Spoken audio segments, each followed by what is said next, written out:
화서의 꽃동산에서 들려드리는 이야기입니다. 여러분들의 귀에 약을 넣는 시간, 그냥 그랬다는 시간에 용서받을 수 있는 유일한 거짓말쟁이 오리지널 스타일 스토리텔러 속고 인사드립니다. 여기 방송 들으시는 분들 중에서 혹시 혼자 살고 계시는 분들 있나요? 네, 저도 지금 원룸에서 혼자 자취를 하고 있는데 가끔씩은 이런 생각이 들곤 해요. 만약에 내가 밤에 자다가 죽어버리면은 누가 와서 나를 맨 처음으로 발견하게 될까? 사실 저도 이렇게 발견할 사람이 딱히 없더라고요. 만약 있다고 한다면야 뭐 주변에 있는 친구나 부모님 정도 되지 않을까 싶은데, 그래도 적어도 한 달 정도는 방치되어 있지 않나, 이러한 슬픈 생각을 합니다. 갑자기 왜 죽음에 대해서 이야기를 하느냐? 오늘 제가 본 영화가 그와 관련된 것이기 때문인 거죠. 오늘 제가 여러분들께 들려드릴 영화의 제목은 바로 안녕 헤이즐이라는 제목을 갖고 있습니다. 근데 사실 제목 자체가 좀 잘못된 것 같아요. 굳이 따지자면 안녕 헤이즐이 아니라 오케이 헤이즐이라고 이야기해야 될 것 같은데, 그것은 조금 있다가 이야기를 조금 더 해보도록 하고요. 기본적으로 봤을 때 이게 무슨 영화인 것 같나요? 얼마 전에 나우 이즈 굿이라는 영화가 있었습니다. 다코타 패딩이 주연으로 맡아서 약간 화제가 됐었던 영화이고요. 안타깝게도 저는 본 적은 없어요. 근데 워낙 스포일러를 많이 당하다 보니까 무슨 내용인지는 대략 알고 있습니다. 그것과 비교할 건 아니지만 그래도 조금은 차이가 있고 비슷한 분위기지만서도 제가 봤을 때는 한 번쯤은 꼭 봐야 되는 영화가 아닌가 싶어요. 바로 스토리 쪽으로 들어가도록 하겠습니다. 그냥 슬픈 영화를 보게 되면은 우리나라에서도 대표적인 것들이 있죠. 무엇이 있냐면은 해바라기. 다들 아실 겁니다.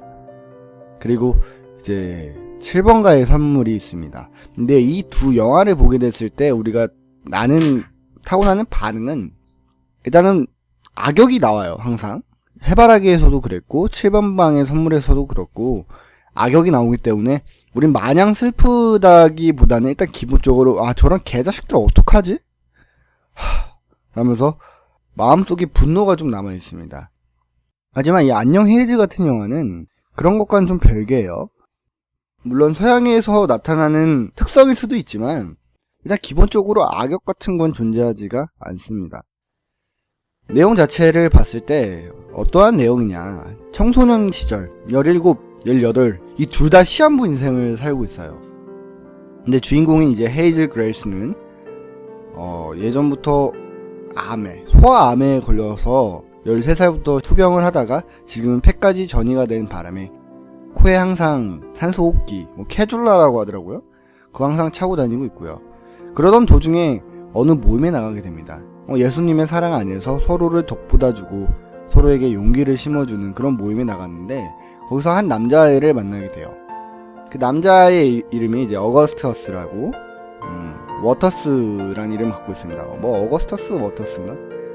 줄여서 워터스라고 하겠습니다. 근데 이 두 분 다 제가 이름을 잘 모르겠어요. 감독님은 좀 유명한 것 같은데 사실 눈에 띄는 거는 일단 외모 자체가 그렇게 훌륭하진 않습니다.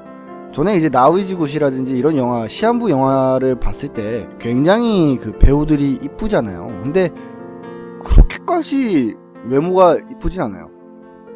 여자 주인공도 단발을 하고 나오는데 굉장한 쇼컷이고요. 그리고 화장기가 전혀 없는 얼굴로 나옵니다. 물론 매력적인 부분은 많죠. 하지만 그렇다고 해서 다른 사람들보다 축출난 외모를 갖고 있지 않습니다. 남자 역시 마찬가지예요. 남자도 무슨 되게 막 잘생기고 그렇게 이목구비가 뚜렷한 스타일은 아니고, 굳이 비교를 하자면 약간 사이먼 디하고 닮은 것 같아요. 눈구렁이 같은 미소나 눈웃음 같은 것들이 굉장히 많이 닮았더라고요. 어쨌든 그 둘은 처음 본 순간부터 사랑에 빠집니다. 남자 역시 옛날에 뼈에 종양이 생기는 바람에 다리 한쪽을 절단한 상태였어요. 그래도 계속 완치가 됐다고 생각을 하고 있었죠. 14개월 동안 아무런 증상이 없었기 때문인 겁니다. 그러는 와중에도 헤이즐 그레이스는 중간에 몇 번이나 폐에 물이 차는 바람에 병원에 실려가기도 해요. 이러던 둘은 첫눈에 이제 반해서 사랑에 빠지게 됩니다. 근데 사실 한 명이 시한부 인생인 것도 그렇지만 누가 먼저 죽어도 이상할 것 없는 상황에서 둘은 과연 어떻게 사랑할까요? 둘이 같이 암스테르담인가? 네덜란드에 있는 건가요, 그게? 어쨌든 거기 가서 여행도 하고요. 동시에 공원도 가고요. 같이 하룻밤도 보내고 멋있는 저녁도 먹습니다. 근데 되게 재밌는 부분은 무엇이냐면 이것이 딱히 줄거리가 있냐? 그렇게 줄거리가 있는 것 같진 않아요. 그렇지만 이 둘이 이야기하는 것들이 굉장히 철학적입니다. 사실 사춘기 때, 그러니까 우리가 흔히 말하는 중2병 때는 자기 자신이 특별해지는 존재이기도 하고 자아 성찰 시기이기 때문에 굉장히 지적으로 막 생각을 하잖아요. 근데 그런 것과는 별개로 여러분들도 한번 생각을 해보세요. 이 영화를 볼 때 어떻게 보시면 좋으냐면은 이 주인공의 좀 많이 감정을 이입을 해서 보면은 되게 효과적인 것 같아요. 만약에 내가 저러한 상황인데 언제 죽을지 모르는 암세포가 온몸에 있는 상황이라면 어떨까? 영화 주인공처럼 절망하고 좌절하고 그럴까? 근데 사실 이 안녕 헤이즐이라는 걸 보면은 진짜로 가장 눈에 띄는 것이 현실적이에요. 아마도 만약에 진짜 저러한 사람들이 있다면 저런 식으로 살아갈 것 같더라고요. 아무리 시한부 인생을 살고 있다곤 해도 둘은 사랑을 할 수 있고요. 웃을 수도 있고요. 밥을 먹을 수도 있습니다.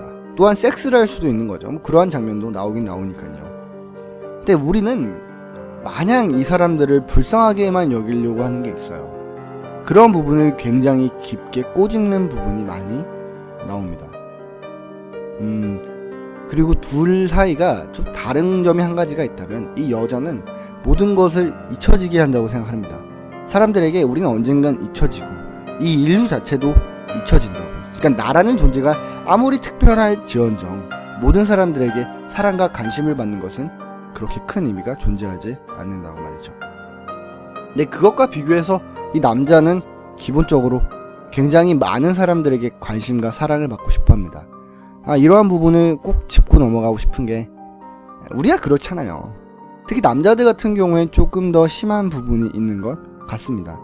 우리가 살아가면서 많은 사람들에게 관심을 받고 인정을 받고 싶은 건 당연합니다. 누군가한테 있어서 영웅이 되고 싶은 것도 마찬가지겠죠. 이 남자아이, 이 워터스라는 남자아이는 자기의 병을 이겨낸 다음에 그걸 사람들로부터 인정을 받고 싶었던 게 있었던 것 같아요. 하지만 그렇지 못하죠. 어쨌든 둘의 사랑이 행복할 수는 없을 것 같죠? 얘기만 들어봐도요. 중간에 재밌는 에피소드들이 몇 개들이 더 있지만 제가 봤을 땐 그렇게까지 이야기를 하고 싶진 않네요. 이 둘 자체가 워낙 너무 서로에 대한 집중력이 강하기 때문에 영화를 보는 내내 저도 이 캐릭터 두 명에게 너무 깊게 집중을 하게 되더라고요. 이 둘은 그렇게 이쁘지도 않고 매력적이지도 않지만 너무나 현실적이니까요. 그러면서 우리는 한 가지 생각을 할 수 있게 만든 영화입니다. 이들이 짧은 인생을 살고 있는데 전혀 불쌍하게 보이지가 않게 되거든요. 그러면서 동시에 우리들도 마찬가지라는 생각을 하는 것 같아요. 제가 아까 전에 처음에 이야기했던 거 기억나죠? 저희도 언제 죽을지 모릅니다. 근데 사람들은 시한부 인생이라고 해서 다르게 생각하는 부분이 있는 것 같아요. 근데 사실 따지고 보면은 모든 사람들은 결국에 죽게 돼 있습니다. 그런 의미로 봤을 때 우리가 다 시한부 인생을 사는 게 맞는 걸 수도 있어요. 전 되게 재밌는 부분은 다른 책이라든지 아니면 우리가 막상 떠올렸을 때 시한부에 대한 이미지를 굉장히 많이 부셔버립니다. 이 남자는 굉장한 유머 감각을 갖고 있고요. 실제로 죽기 전까지도 친구라든지 이 여자친구인 헤이즈 그레이스와 장난과 농담을 굉장히 즐깁니다. 그러면서 몇 가지 장면이 나와요. 전 잘 이해는 못하겠어요. 이 친구가 항상 입에 담배를 물고 다닙니다. 이 남자애가요. 근데 그러면서 이 여자애가 폐가 안 좋으니까 그걸 보면서 굉장히 뭐라고 합니다. 처음에는 나는 폐가 안 좋아서 그런 것도 하지 못하는데 너는 할 수 있다고 해서 너의 폐를 낭비하는 거는 예의가 아니다, 이런 식으로 이야기를 합니다. 근데 남자가 그러더라고요. 자기 자신은 이 담배가 자기를 죽일 걸 알고 있다. 그래서 입에만 물고 있지 절대로 불을 붙이지 않는다. 이것은 나의 선택이니까. 이런 식으로 이야기를 합니다. 어떻게 보면은 좀 궤변인 것처럼 들릴 수도 있지만 한마디로 따지자면은 우리 인생 자체 이렇게 표현하는 것 같아요. 불을 붙이냐 마느냐, 이것은 결국에 우리의 선택인 거거든요. 하지만 우리가 짧은 인생을 살고 긴 인생을 살든 그 안에서 불행할지 행복할지 역시 우리의 선택이라고 나타내는 게 아닌가, 저는 그렇게 생각을 합니다. 몇 가지 장면 중에서 기억에 남는 장면이 있어요. 이 남자아이가 놀랍게도 여자보다 먼저 암세포가 쫙 퍼지게 됩니다. 그래서 약 일주일에서 8일 정도 뒤에는 거의 죽을 운명이 된 거죠. 여자아이는 운이 좋게도 그 특효약이 잘 먹어서 헤이즐에게는 더 이상 종양이 자라나지는 않고 있는 상태였어요. 어쨌든 아무도 알 수 없는 시간을 더욱더 살 수 있었다는 게 되는 거죠. 근데 그런 와중에 이 남자가 여자에게 부탁을 합니다. 자신의 추모사를 써달라고. 그러니까 자기 장례식 때 이제 사람들 앞에서 이야기를 하는 거 있잖아요.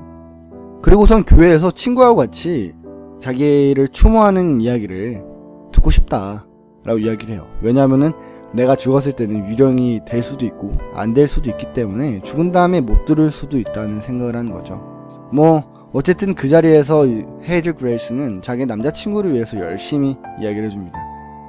우리의 사랑이란 게 어떻고 너는 어땠고 나는 평생 너를 기억할 것이다고. 많은 사람들이 너를 기억하지 못하고 너의 의미 존재 자체가 나중엔 사라질지언정 적어도 나만큼은 너를 절대로 잊지 않겠다고 말이죠. 그 말에 굉장히 감동을 받았어요. 저도. 남자 역시 마찬가지였겠죠. 하지만 실제로 장례식이 치러집니다. 남자아이는 세상을 떠나게 되고요. 저는 이때 너무 많이 슬프더라고요. 그렇게 밝은 사람이 없어졌다는 게 정말로 그런 캐릭터 자체에 너무 집중을 한 나머지 이 캐릭터를 다시 볼 수 없구나 라는 생각을 하니까 많이 슬퍼지더라고요.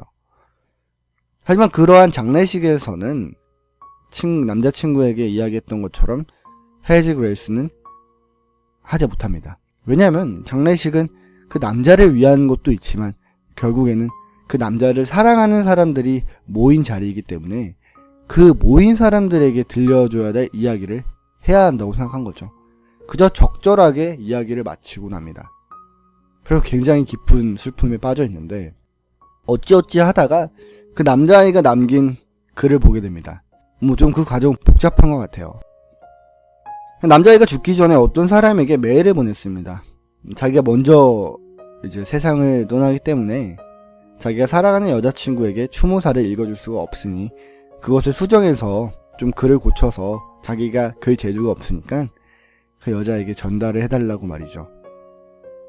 그 글을 읽은 이제 헤이즐 그레이스는 평생 동안 그 사람을 사랑하고 기억하면서 영화는 끝이 납니다. 결국 남자아이가 죽는 거고 여자아이는 죽진 않고 끝나요. 하지만 재밌는 부분은 이런 겁니다. 중간에 영화를 봤을 때 이 헤이즐 그레이스가 부모에게 굉장히 큰 불만이 있어요. 그것이 무엇이냐면은 자기가 죽은 다음에 이 엄마라는 존재가 더 이상 할 게 없다고 생각하는 거죠.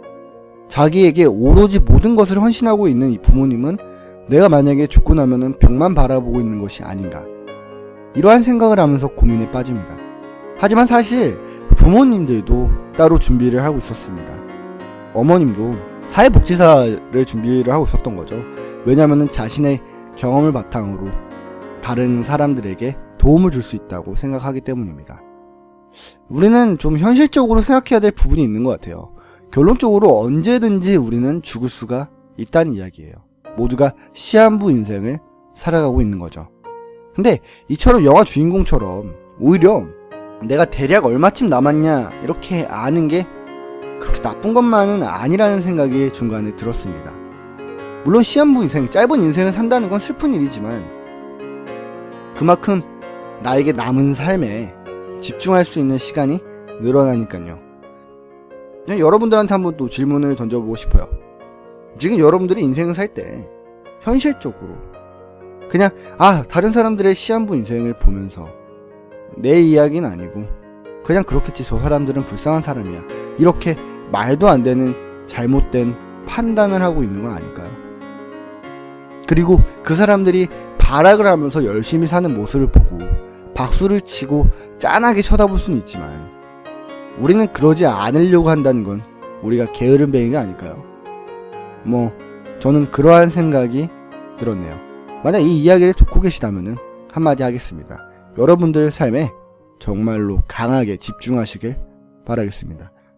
제가 준비한 이야기는 여기까지입니다. 지금까지 화서였고 똥산에서 들려드렸던 이야기입니다. 감사합니다.